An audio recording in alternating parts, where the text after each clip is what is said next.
I'm speaking to somebody in my life and I say, look, you need to share more with me. And they said to me, I share everything with you. I thought to myself, not that you even share with me. What you share with me is 2%. What you share with yourself, what you honest with yourself, is like 5%. You think that you're really being emotionally honest. You really think you're sharing, and you really think you're being vulnerable. But you know what? You have no idea how unconscious you are of the things that are really troubling you. You are aware of it.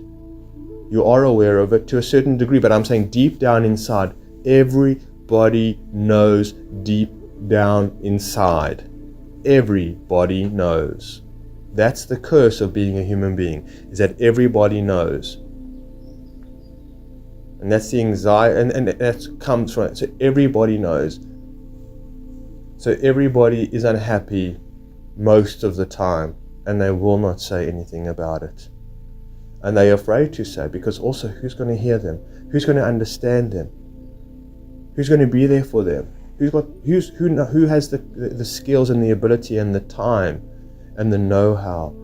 They know that. Children know that. Children know that their parents are emotionally unavailable. They know that they can't go to their parents in a time of need.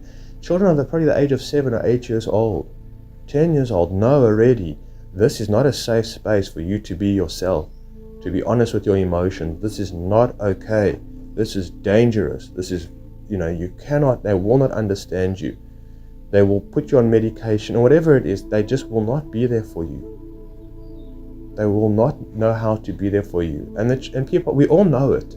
We all know it. Husbands and wives and whatever it is to each other. Like, no, I can't talk to them. They won't hear me. They won't feel me. We all know. So what do? So we're all isolated, all alone, all locked away in our little, bodies and self, and emotionally overwhelmed and irritated and everything else. And then we just put on the smile, Colgate smile. We put on the smile and we just bury our heads in the sand and whatever it is, and we just carry on. Complete self-neglect, complete self-denial, and denial of our reality as well. Denial. And it just keeps on coming and it just gets worse and worse and worse. So again, we need to be pumped more full with more drugs, with more distraction, with more social media, with more pornography, with more drama, with more action, with more violence. Next thing in the MMA, it's going to be, bare knuckle. They're not going to even, wrap their fists, and put on gloves. Next, the MMA, it's going to be full out brawl. You can bite the guy. Maybe they'll even throw in knives, or like screwdrivers or shivs or whatever it is. Come on, guys. Let's, like it is in Gladiator. Let's up it a bit. We haven't got violent enough. We haven't got gory enough. We haven't, come on. We need this, guys. We need the trauma. We need the movies. We need that hardcore pornography. We need it. Please give it to us. Sedate us. Tranquilize us, please. I beg of you, tranquilize me.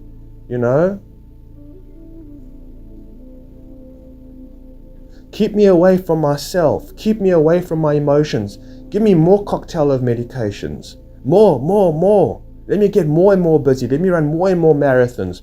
Let me more and more races. Let me lift even harder. Let me pump more steroids. More and more steroids. Sports altering, whatever, athlete. Let me push harder. I gotta get bigger. These guys go to the gym. I gotta get bigger boobs. I gotta get a nicer body. I gotta do this. I gotta transgender. I gotta go and have my private parts removed. That invert or whatever it is that they do. This is what I gotta do. I gotta do it now. I gotta do it. I gotta fight for this cause. Hey ho, you must go. Whatever. I gotta desperately, for the life of us, screaming for more, just for more distraction, for more numbing, because we can't handle it. We can't handle an honest, real emotional moment with ourselves, with somebody else, or the actual sight of reality, because, it's the real reality, the real truth. Another early morning recording. Yeah, I uploaded the video today. I think is this 18th of June or something like that, and I uploaded the video last night talking about what happens if Neo and Truman died in the Matrix and never knew anything else.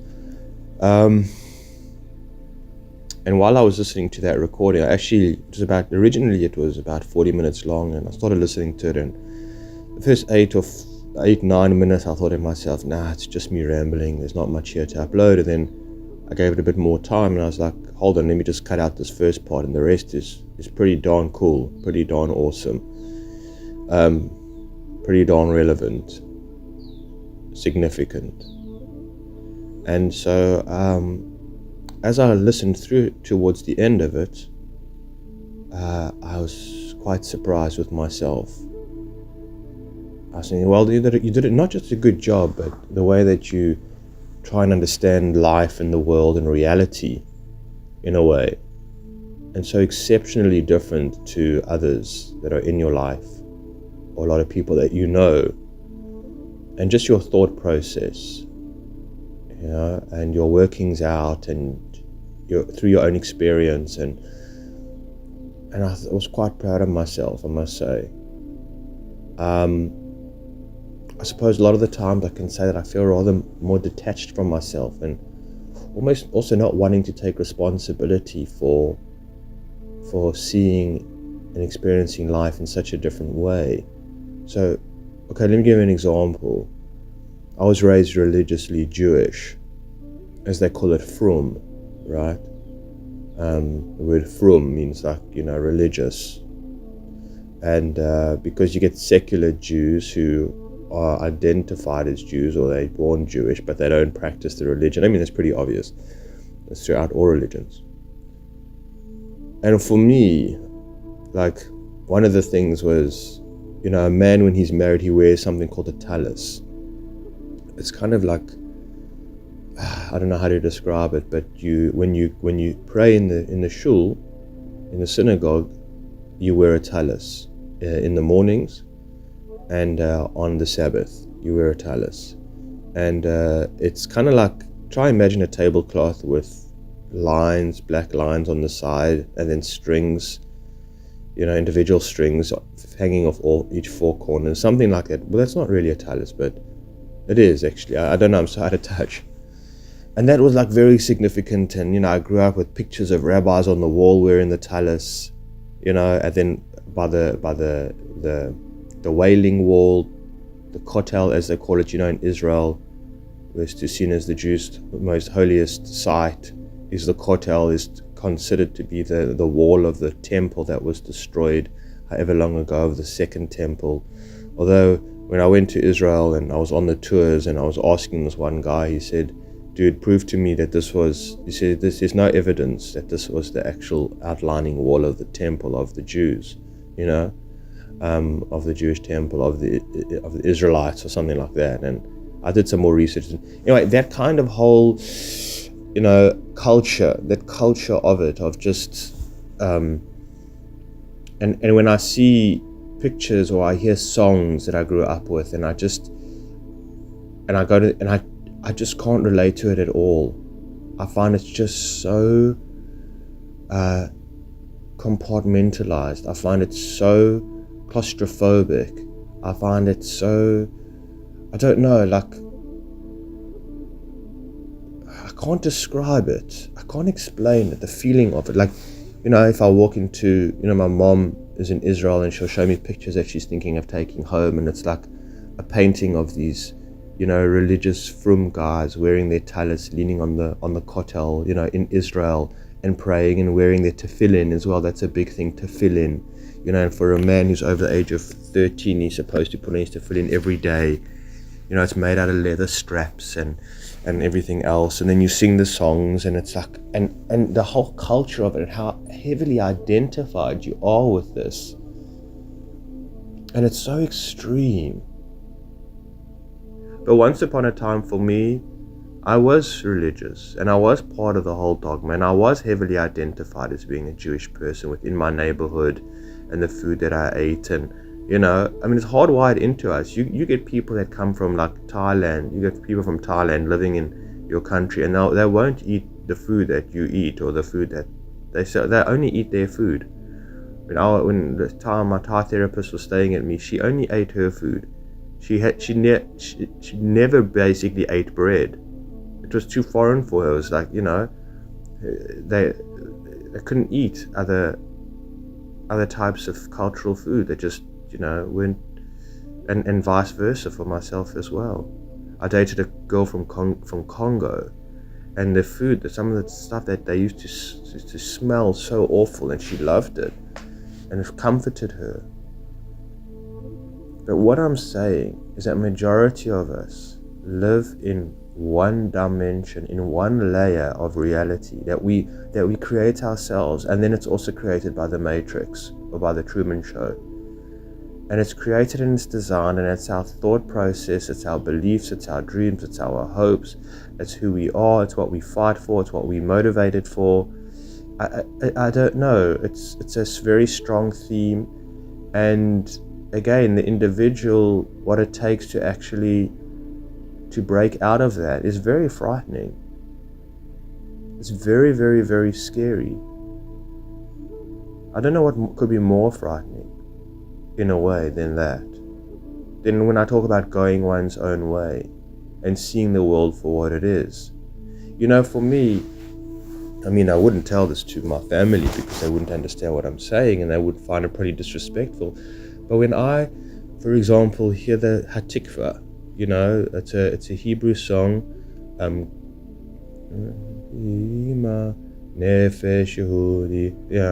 we used to sing it in songs at school, and it was like you would stand up. I don't think it's, I'm embarrassing myself, I don't think it was a national anthem. I think it could be, of Israel, the national anthem. And, you know, you would sing it at school, and it was, you know, proudly, and you just felt that song. And I used to go to a Jewish camp, and they used to sing the Jewish songs, like we had a party, you know, there was like a band, and it was a great time. And we used to, like, you know, sort of have candles to go around when we said the prayers, and it was all, we swayed with the candles, and it spoke about the Jewish nation and its rise in Israel, and it's, you know, and going through the Holocaust, and it was all of these things, and it was, you just felt so a part of something, and it was just your way of life. And then there was, you were Jewish and other people were not Jewish, and you know, you kind of, I mean, now it's changed a lot, but you're seen as the chosen people. When I grew up that way, it was like that. And there's nothing else more important in the service of God, of doing the laws, of keeping the halachas, of keeping the mitzvahs, you know, of doing all of these things. And then praying 3 times a day, and then keeping the Sabbath, and then just your whole life orientated around that. The way you think, the way you interpret life, you know. Again, within these very like Hasidic communities or Haredi communities, or like the very, very, very religious, they completely removed, like in Israel, there's a place called Mei Sharim, and basically it's they've cut themselves off from, like, they're kind of Amish in a way. I mean, they use technology. It's also a good example, the Amish community. And so they're very, very, very religious. Like, so what was I going to say about them? And the thing is that they get married. They marry, you know, you're supposed to get married like about 17, 18, 19 years old. Like, if you're over the age of 20, there's something kind of wrong with you. It's like not good. And also, you meet your potential wife. You go on 2-3 dates with her. Sometimes you never even meet. Well, you maybe talk to her on the phone, and then you get married. And it doesn't really work, but the thing is that you're so cookie-cutted, you're so similar, right? I mean, you've got to come from a good family, a religious family, and that's all the boxes that you tick. Doesn't matter whether you're attracted to the woman or whether you're not, or whether, you know, this is what you do after 3 dates, and you get married. And because you do know the person in a way, because there's not much else to know about the person. Their whole lives are orientated religiously every single moment of every single day around their religion, in the most extreme way. So the husband and wife, so they meet each other and they have everything in common. They don't know what love is, affection is, they don't know most of these things. But all they have is the Torah, all they have is the laws, all they have is their grandparents and their parents who all followed all of this, and that's all they know, like the Amish. And all the Amish know is the Bible. They don't know the outside world. And you understand, it's so grained into you. And as a child being in the Amish community, that's all you know, that's all you support. And you will fight to protect it because you think this is the be-all and end-all. And the rest of the world is wrong. The rest of the world is devilish, which is not completely wrong. But you live and die in the Amish community. And I mean, there's religious Amish people. I remember I was watching a documentary of one guy who left the community, the Amish group, because he was a doctor and he secretly had a cell phone to call like an ambulance in case somebody got seriously injured, didn't know what to do, and they kicked him out from it. He said, how can you have a cell phone? He said, but guys, come on. He says, we your wife, your child can die. I say, so what? It's the way of the Lord, It's the way of the Lord. Like they just don't see it. They just don't, in other words, they're so well adjusted that anything outside of that comfort or unfamiliar, right, because they're so insecure.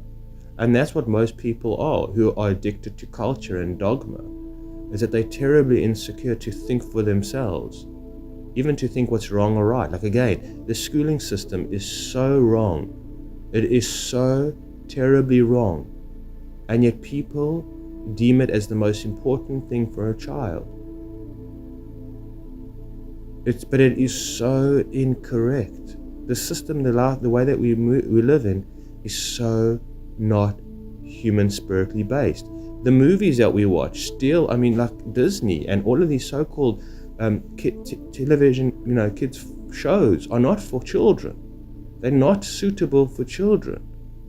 This world, let me put it this way, this world is not suitable for human beings. That's it. This world is not suitable for human beings. It once was, but I don't know if it ever got it right. I don't know whether we had the level of consciousness where we were able to operate. I think only a few people have, at times in the world out of history could operate like folks like ourselves, that could understand a deeper layer of reality or something like that. But I think most of the time it's just been Mickey Mouse. I think most of the time it's been culture, it's been dogma, it's been just adolescents. They hadn't had the psychology. They had the psychedelics, but still there was just, the human being hasn't evolved beyond, I mean, when a woman used to show her neck, 100 years ago, or 200 years ago, you could see her neck. It was not even, I'm saying in the English community or something like that, or you could see below her knee. Yeah, freak the hell out, Like that's completely indecent. Completely indecent. And the strictness of things and just the need for survival. I mean, so much of humanity, so much of it, like we didn't so out of touch with that, but it was just so much about survival. Where was their contemplation on consciousness? Did even a word such exist? Maybe they had other words, but I mean, in my grandparents' time, they were like consciousness, psychologist. So what are you talking about? What are these words of the mind that you speak? What is it of the mind that you speak? And in religion, it was more like basically the devil. The devil possesses you and all those kind of understandings, or whatever you want to call it, but never had a grasp on the human condition, on the human psyche. They didn't understand, childhood trauma. What on earth are you talking about? Which culture understood this? Maybe there was, but I can't imagine that it was the majority. I cannot imagine that it was the majority. We just had no clue. And that's how, humanity and human has progressed in that way, is that we understand these things now. To a degree, not everybody, but we do understand it. We've had the psychologist and the what do you call it? We've had the German existential psychologists, and we've had, a whole mix of the East and the West, and the poetry. But what I'm saying is that in India, from the East, I have never come across something that addresses childhood trauma. Never. In all of its wisdom, I have never come across something that deals, and I've been studying for a long time. I mean, I haven't traveled or anything like that, but I've been quite familiar with it, you know. Listen to a lot of Alan Watts, and he taps on it to a certain degree. But it's so much avoided. And again, even when I listen to a guy like Tim Fletcher, and he's a psychologist, I think he's a psychologist, and he talks, it's like people often say in the comments, they say, I've been going to therapy for like 10, 15 years. And what you've just said in one lecture about shame, for example, because he touches on a lot about that, he says, I haven't heard any psychologist speak about or address really at all. So many of the comments, and I've seen it, and I know, and I went to so many psychologists myself. They're not trained. They're not schooled. Just like when we go to school, school doesn't teach us about life. It doesn't. We're not prepared for life. It's like the Amish community, you're not prepared to handle the world if you leave the Amish community. You won't be able to manage. It'll be too overwhelming, I mean, if you're a sensitive guy, or especially like when you come from the religious groups in the Jewish community, like the Haredim or the Hasidim, and you do have people that leave, and they leave, and that there are organizations now that, or like, I don't know if it's called an organization, but people that help the Haredim, the people that have left the community, have left the religious community to kind of get a job and adapt and psychological help, because they just lose their minds. Do you know, walking on the streets, do you know how many people have checked out of reality? Do you know how many people have checked out of reality? I mean, Durban is a prime example. You walk on the streets, and they're not just homeless. And they're not just homeless because of drug addictions and whatever it is, but a lot of them have lost touch with reality. They've disconnected from reality. A lot of us have as well. Anyways, it's something else, but I'm getting carried away. So what can I say? That we do have more answers now, but at the same time, it's too late. We can't integrate it. We found it, we understood it, to a large degree. But how are we supposed to be working on ourselves? How are we supposed to be doing the healing? How are we supposed to be doing the transformation? Again, in the New Age, they just kind of talk about enlightenment, and such a selfish thing. Again, law of attraction. When I hear people talking, it's all about you, and how wonderful, and follow your bliss, and follow your excitement. I hear it all the time. Come across and follow this, and it's all about you, not about how can you be of service. What's your job here in the bigger picture of things? It's all just about you, and you getting to a place where you can feel great about yourself all of the time, and you've worked life out, and you're not afraid of life, and life can't hurt you, and you know exactly the right attitudes to take, in order to surrender and allow and appreciate, and that's how you navigate the world. And it's just like tinky toys. It's just ridiculous. Some of it is true, some of it is not true.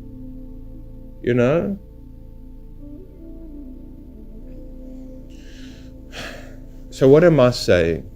What's my point? Because we do live in a very, I don't know where we're headed, but we have come a long way. But unfortunately, we've also swung in very much in the other direction. So even though we are more parts of some people, there's probably a larger number of people that are conscious that has ever been on the planet as before, right? At the same time, the world is colliding with itself. It's eating itself alive, or whatever it is,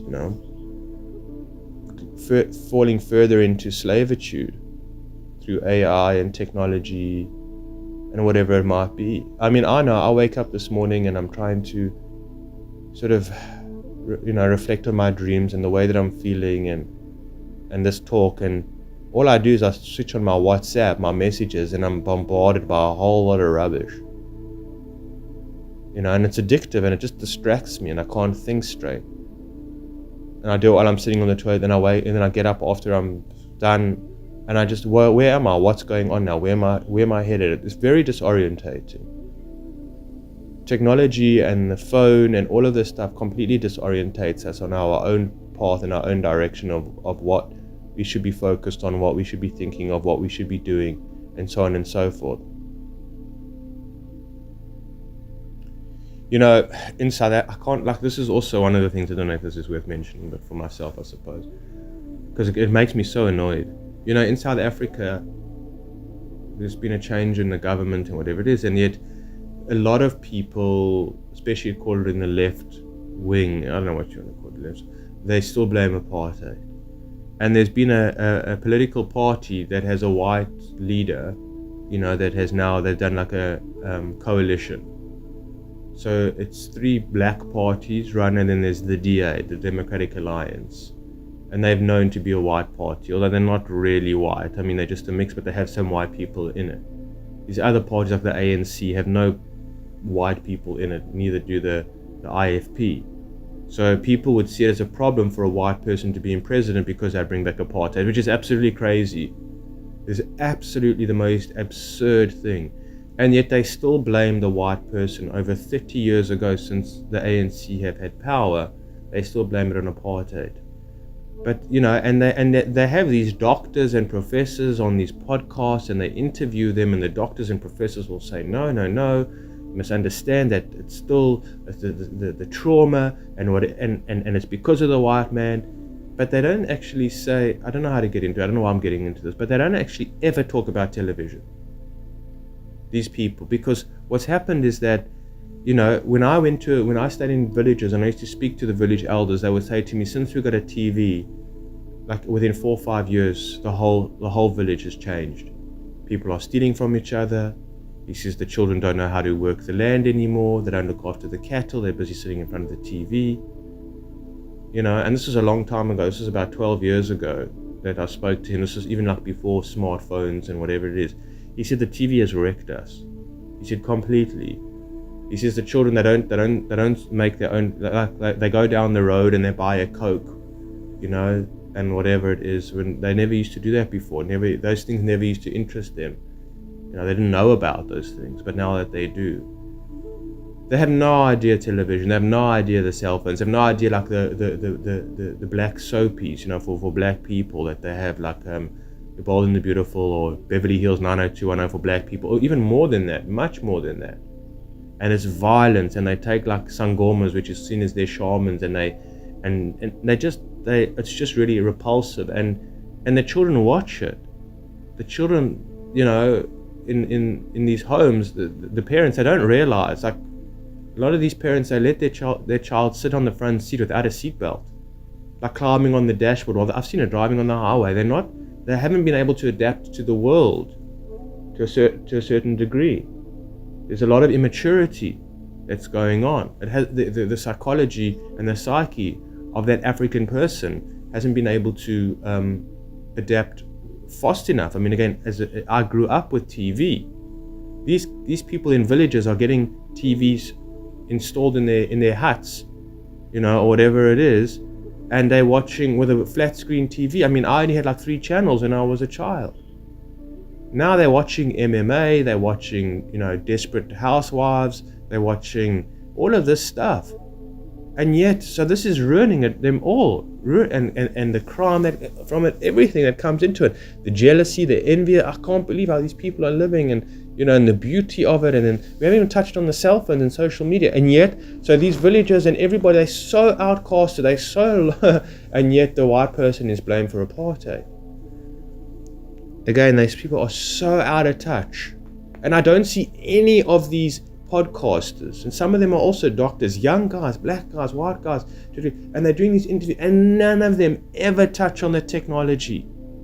when they're talking to these guys. Nobody has ever said, well, your culture has been eroded not because of the white man. That's got nothing to do with the white man for the last 30 years. That's because of the technology. But it's so backwards. The world we're living in is so backwards, and people cannot see it. Again, we don't understand proper about anxiety. We don't understand about proper depression. We don't understand how to deal with these things. We don't know how to work with the human psyche. We don't know how to work with human emotion. Do you know how many of us are frustrated so often of the time? Majority of people are frustrated majority of the time. Frustrated, annoyed.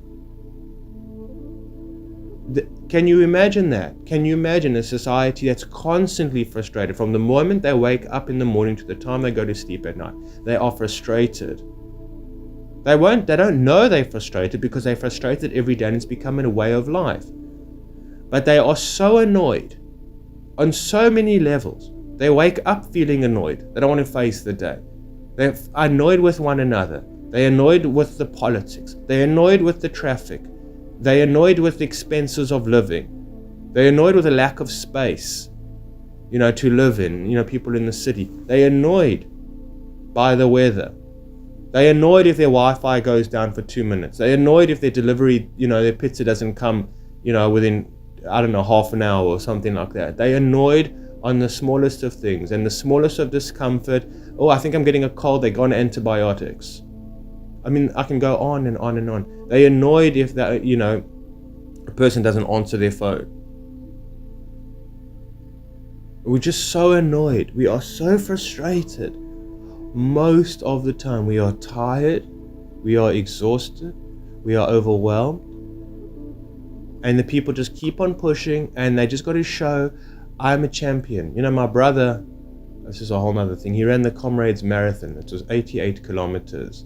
I don't know how much that is in miles, but it basically starts at, I think it's 5 in the morning and ends at, I think, 5 in the afternoon. It's a 12-hour run, and it usually takes about 6 hours for him to do it. It's huge. It's once a year here. They've been doing it for, I think, like 70 years in South Africa. People come from all overseas, and he was sick a week before, and he overdoes himself completely. He goes overboard to prove himself. Anyways, I don't know why I'm getting into it because it's too long to talk about. But he's continuously frustrated and needs to push himself, just like everybody else. And then we've got to put on the brave face. I was at the market yesterday speaking to Jenny, and she has a store. She's a woman in about, I think she's 66, and this other lady comes up to her and she says, "Hi Jenny, how are things?" And I goes, it hasn't been an easy week. So this woman says, "You know what, Jenny, I've realized." She says, "I'm not going to complain anymore. I'm not going to whine because there's always somebody else who's in a worse off position than I am." And that's my new attitude. I thought, you go girl. You just deny your very existence. Deny all your frustrations. Deny all your pain. Deny all, whatever. I mean, I can't, this is for another talk. I can't get into it. It's too much. But just deny it all. Just push it down. Just suppress it all. And that's what we're doing. We suppressed it all. We're not in touch. We followed a dogma. We followed a culture. We're not in alignment with who we are. We don't even know who we are. We have a whole lot of complex trauma, right? We've got a spiritual community that just talk about aligning with yourself and integrating the shadow, which we don't know what they're talking about. Promising moments of bliss and enlightenment and ease and disconnect from the ego and just really being somebody that's really unique and special and non-identified, whatever that means. We haven't, I'm getting carried away. What my point is that if we were truly emotionally honest with ourselves as human beings, if we were really willing to admit how lost we are, how afraid we are, how scared we are, how betrayed we feel, how abandoned we feel, if we really were willing to be honest and allow our children to feel the same, allow them, because parents have an invested interest that their child is happy and feels that that them as a parent for the child, that the child says, "I love you and you've done a good job and I'm happy," and and whatever it is, and because if the child reflects back on the parent and says, "You're a bad parent," I mean, They're not interested in that. They don't want to hear that. They don't want to see their child suffering because of their own bad parenting. So there can't be honesty amongst thieves. There's no honesty here. There's no honesty. There's no apologizing. There's no honesty. I'm sorry, I don't know what to say. Emotional honesty. There isn't.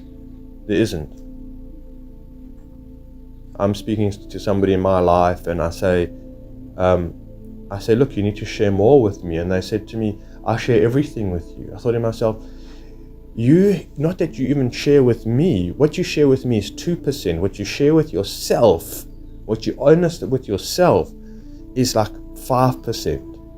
You think that you're really being emotionally honest. You really think you're sharing and you really think you're being vulnerable. But you know what? You have no idea how unconscious you are of the things that are really troubling you. You are aware of it. You are aware of it to a certain degree. But I'm saying deep down inside, everybody knows deep down inside. Everybody knows. That's the curse of being a human being, is that everybody knows. And that's the anxiety, and that comes from it. So everybody knows. So everybody is unhappy most of the time, and they will not say anything about it. And they're afraid to say, because also who's going to hear them? Who's going to understand them? Who's going to be there for them? Who has the skills and the ability and the time and the know-how? They know that. Children know that. Children know that their parents are emotionally unavailable. They know that they can't go to their parents in a time of need. Children are probably the age of 7 or 8 years old, 10 years old, know already this is not a safe space for you to be yourself, to be honest with your emotions. This is not okay. This is dangerous. This is, they will not understand you. They will put you on medication or whatever it is. They just will not be there for you. They will not know how to be there for you. And people, we all know it. We all know it. Husbands and wives and whatever it is to each other. Like, no, I can't talk to them. They won't hear me. They won't feel me. We all know. So what do? So we're all isolated, all alone, all locked away in our little, bodies and self, and emotionally overwhelmed and irritated and everything else. And then we just put on the smile, Colgate smile. We put on the smile and we just bury our heads in the sand and whatever it is, and we just carry on. Complete self-neglect, complete self-denial, and denial of our reality as well. Denial. And it just keeps on coming and it just gets worse and worse and worse. So again, we need to be pumped more full with more drugs, with more distraction, with more social media, with more pornography, with more drama, with more action, with more violence. Next thing in the MMA, it's going to be, bare knuckle. They're not going to even, wrap their fists, and put on gloves. Next to the MMA, it's going to be full out brawl. You can bite the guy. Maybe they'll even throw in knives, or like screwdrivers or shivs or whatever it is. Come on, guys, let's, like it is in Gladiator, let's up it a bit. We haven't got violent enough. We haven't got gory enough. We haven't, come on, we need this, guys. We need the trauma. We need the movies. We need that hardcore pornography. We need it. Please give it to us. Sedate us. Tranquilize us, please. I beg of you, tranquilize me.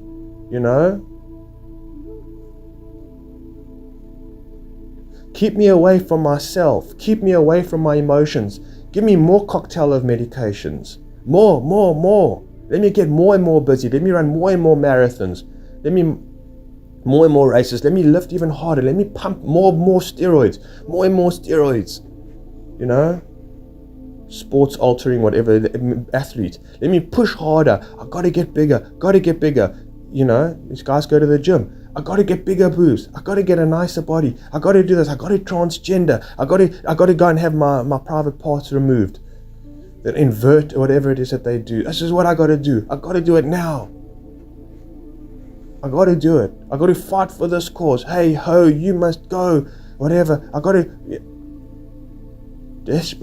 Desperately, for the life of us, screaming for more. Just for more distraction, for more numbing, because we can't handle it. We can't handle an honest, real emotional moment with ourselves, with somebody else, or the actual sight of reality. Because, it's the real reality, the real truth. The real reality of what really might be going on. And you know what? The reality is that majority of your people in your life are lost. They're wearing a mask. They don't know who they are. They're very insecure. They're very ashamed. They're very frustrated. You know what, darling? They haven't been working on themselves. They stopped working on themselves when they were supposed to at the age of 8 years old. They stopped. They're very regressed. The adults that you see today are actually children. They actually are children walking around in adults' bodies. They're very confused. It's the television that tells them what to do. It's their culture that tells them what. They don't know themselves. They've never developed. They've never grown. Yes, they look old. They got grey hair, some of them, or whatever it is. But really, they operate on a child level. You say to an 8-year-old child, guess what, Jimmy? They're just like you. So what? No, but they should know more. They should know better. And the teachers at school, they know shit. They know nothing. And the doctors and the professors and whatever it is, and they know nothing. They can't cure cancer. They make it worse. So what? Number one, cancer. They don't know. So it's pharmaceutically driven. There's interest. There's profit involved. People are more interested in people that are sick than getting better. So what? That can't be true. That can't be. Oh, really? Little Jimmy. I'm sorry, my friend. See, little Jimmy doesn't want to know this. It's too hard. Little Jimmy doesn't want to see his parents addicted to playing Candy Crush and watching his dad watching hours and hours of porn secretly on his phone or something like that, and whatever else is going on. And his mother, hi Carol, I'm just dropping Jimmy off at soccer. But then I'm going for a frozen yogurt, and he doesn't want to hear all of this stuff because Jimmy's a sensitive little boy. But this is what's going on for Jimmy. Little Jimmy's life is absolutely frightening. Friends send him videos on WhatsApp, on whatever it is, of people falling down a hill or doing the most stupidest things, like jackass. I can't believe these fails. He's watching all these people and it's just nasty. And then it's some person let me just save this. Dylan Mulvaney or somebody, that guy, and busy running around and, it's my 4th day of being a woman. And little Jimmy's watching this and so confused. She says, well, maybe I'm a woman inside. Because even the teacher told me at school that I don't have to be a boy if I don't want to be a boy, if I don't feel like I'm a boy. Yeah, so maybe, and that's what seems to be going on. For some reason, this culture seems to be focused on this. It seems to be a priority. There doesn't seem to be anything else in town. So, there doesn't seem to be anything that's real that's going on. So maybe that's the truth. Maybe that's what, I'm going to be doing. I'm going to change my name from Jimmy to Jenny. And then I'm going to get a lot of attention. I'm going to get a lot of empathy. And I'm going to get a lot of people applauding me and saying, wow, you're so brave, little Jenny. And then I can move away from Jimmy. I don't have to be Jimmy anymore. I can pretend I can be in this reality of where I'm Jenny, and life then makes more sense. Life makes more sense now. Hooray, I'm saved. That's okay. And it looks like my parents are giving me a bit more affection because they're like, we're so proud of you because, you've affirmed yourself. You know who you are. And we're proud parents who've done such a wonderful job on you.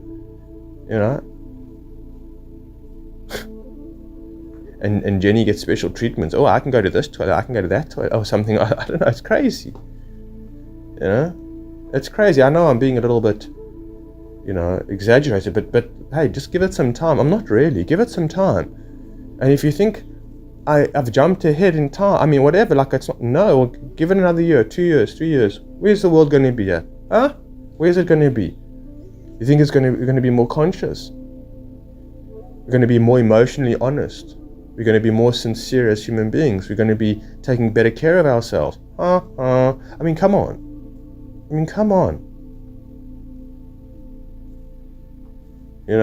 Come on.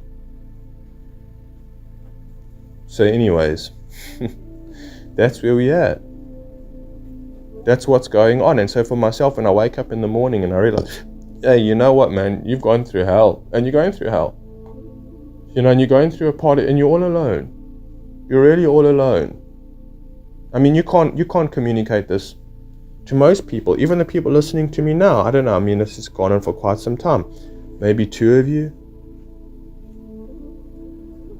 I mean, how many people have checked out? And I think this is a very important message. I think this is a very important video. I think so. I think it's very important. I think it's very freeing. I think it's very relevant for the times that we're in. I think it's very useful for the times that we're in. It's not just another kind of video that, oh, you know what I'm saying. It's not. So it is. This is. I think this is the real deal. This is the stuff. But how many takers are there? How many people are going to make it this far? Again, they got distracted by a video suggested on the sidebar, like I also do, or whatever it is. They were catching a train somewhere, or they were driving in the car, and they listened to the time, and until they just got out the car, and then carried on within the matrix, carried on within their day, carried on within their job. That's why I'm saying, for people that watch my videos, I want them to watch most of them. When a guy messaged me the other day, emailed me, I was a bit frustrated. He says, like, I watch your videos from every now and again. I'm like, what for? Don't you find what I have to say is very important? Not because I'm saying it, because, this is what it is. Is this not important for you? Where else are you getting this from? I know I'm putting myself on a pedestal, but maybe I should. Maybe I have every right to be. Because I don't see other people doing what I'm doing. I don't. Some, but most not. I don't. I'm sorry. So that's the way I work it.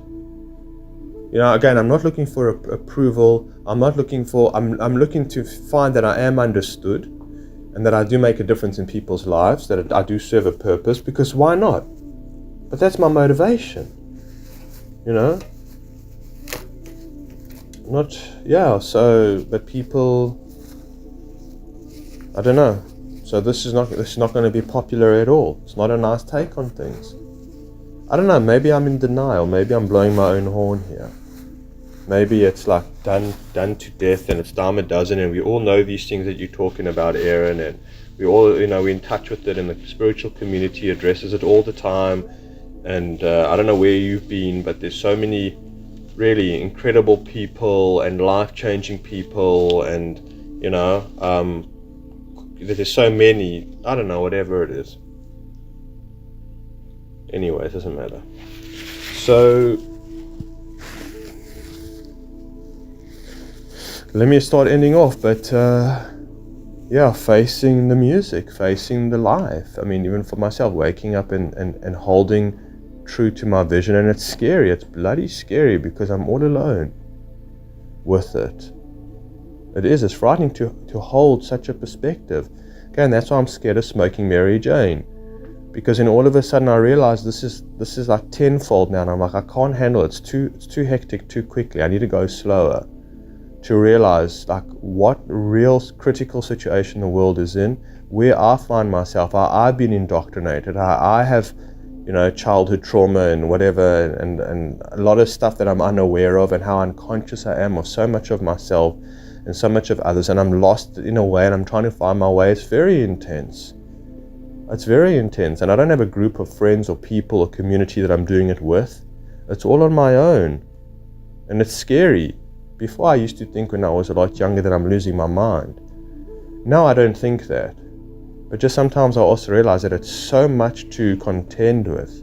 It's so much to, to realize. It's so much to come to truth with, and then, it's like your whole world, what you used to know before, just shatters in pieces.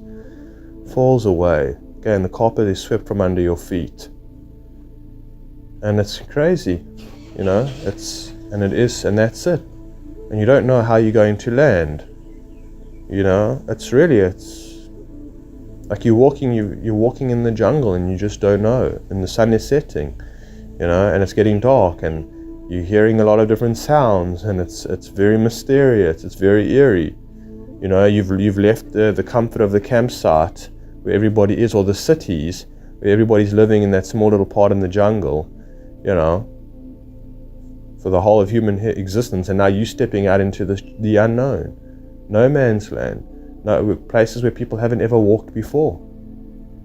Because we're on the cutting edge here. This is the cutting edge, you know. Yeah. Anyways, so that's what it is, and just got to keep on keeping on, you know, and just, I don't know, for myself, just again keep honoring my experience and my insights, and having the courage, you know, to go at it and realize that, no, I don't know if all will be well. I don't know what to say. But I suppose at least that it counted, no? At least that it meant something. At least that it mattered to me. Because what else do we have when it's all said and done? You know, when the final curtain closes. Then what? You know, do we just vamoose to another place and get over and done with this place and no big deal? What happens? Where do we find ourselves? What are we left with? What do we leave behind? What is it all for? You know, it's a mystery. We don't know. We don't know. And it's scary, and it's supposed to be. You know, but I suppose one can't really worry because you don't know enough to worry, as Terence McKenna says. Yeah, but it takes a lot of kahunas and a lot of bravery, I feel, and a lot of strength, really indeed. All right, thank you for journeying with me. Cheers.